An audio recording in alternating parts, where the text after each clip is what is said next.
Hey everyone, welcome back to my channel. My name is Janae if you're new here, and I make motherhood, lifestyle, wife Bible chats and stuff like that. So if you're not subscribed already, please consider subscribing and hitting that bell notification so you get notified every time I post a video. All right, in today's video, you are going to be seeing an updated sleep training video. If you haven't seen the first one, how I sleep trained my 8-month-old, the whole process I did, my whole mindset behind it, the guilt, etc., go check out this video. So this is kind of just an update for you guys. The video kind of starts abruptly because I did plan to incorporate this video into a day in the life video, but then when I was editing it, I just realized it was way too long, so let me make it its own separate video. So with that being said, I hope you guys enjoy the update. All right, so I had a few questions on my last sleep training video, so I'm gonna answer those real quick. The first one was, what time are her naps? Again, every child is different and everybody's schedule is different, but she takes 2 naps a day. So her first nap is around 9 to 9:30 a.m., normally closer to the 9 a.m. side because she does pretty much consistently wake up at 6:15 a.m. If she does happen to wake up a little bit later, it's closer to the 9:30, but 9 out of 10 days she wakes up at 6:15 and goes down for her first nap around 9 a.m. And then her second nap is around 1 to 2, between 1 and 2, again, depending on how long her first nap was. If her first nap was 2 hours, she'll be waking up around 11 a.m. So then her next nap will be around 1:30 a.m. Sorry, 1:30 p.m. But if she only took like an hour and a half nap, her nap will be closer to 1. So there's about a 2.5 hour awake window between the time she gets up from her first nap and the time she goes down for her second nap. And then the next question was, does your baby sleep on her back? I did answer this, but I'll answer it for anyone else who wants to know. My baby does not sleep on her back most of the time. Like, I'll lay her down on her back, but she'll usually immediately, like as I'm laying her down, roll onto her side. And she's always slept better either on her side or her stomach with her face like down in the crib since she was like 3 months old. No, she was probably younger. She was probably like 2 months old. And I was really nervous at first because everyone's like, don't let them sleep on their belly. You know, back is best. But my baby just always slept better on her stomach or on her side. And then the next question was, do you put your baby asleep for naps twice a day at the same time? And is it dark in the room when you do? Yes, I put my baby to sleep for her naps pretty much at the same time every day because she is now finally at 9 months old, consistently waking up at the same time in the morning. For basically her whole 8 months of life prior, her wake up times were all different. So her nap times were all different. So yeah, and is it dark in the room when you do? Yes, it is dark, but obviously it's daytime. I do have blackout curtains. So I turn the blinds and I pull the blackout curtains, but you can like still clearly see like everything where you're walking around. The bottom portion and the top portion of the blinds, it's like light still comes in there. And then for nighttime sleep, I find she actually sleeps better with the little night light on for a while, because everywhere you read, it says to have it dark, have the room super dark because it'll mess with their sleep.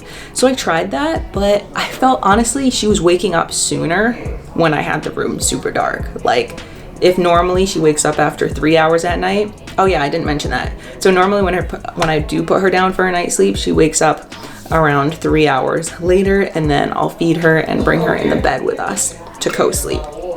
Like I said, I'm not sleep training until we get her in her own room, which should be happening in a few months, and I'll update you guys on that whole journey when that starts, because that will be a journey, I'm sure.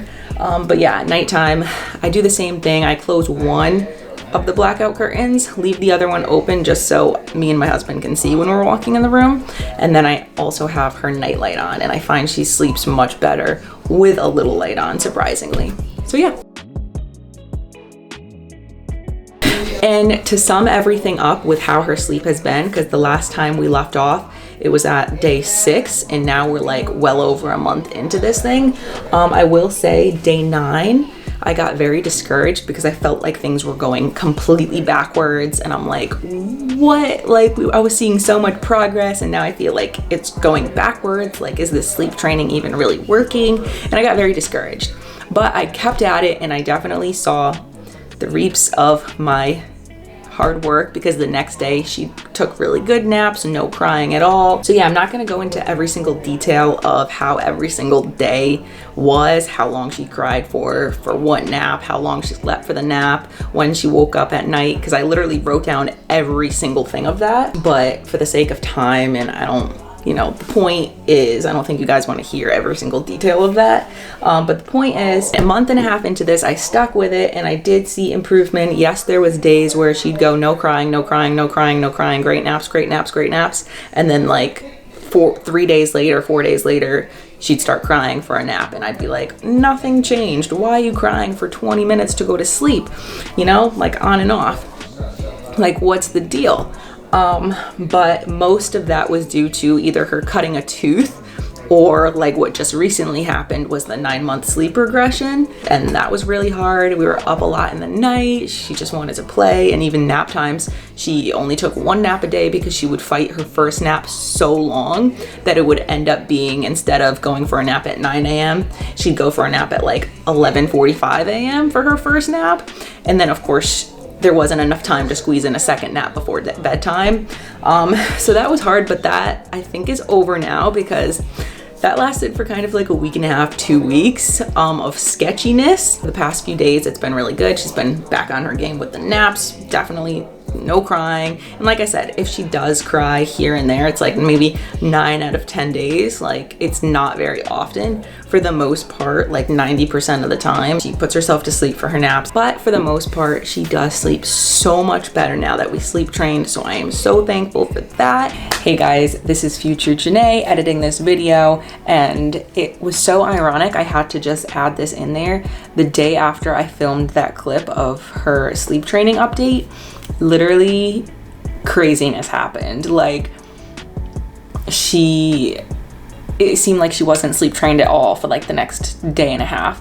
My husband was home, so that was different. But the reason I wanted to pop on here and add this clip in here is to say that no matter what, at the end of the day, I'm glad I sleep trained my daughter, yes, but there's still days to where it'll seem like all your efforts literally go in the garbage and like they learned nothing, even though they have learned something. Like, these minor setbacks that will always happen, it's just a part of motherhood, and it's a part of babies being babies. But try not to get discouraged.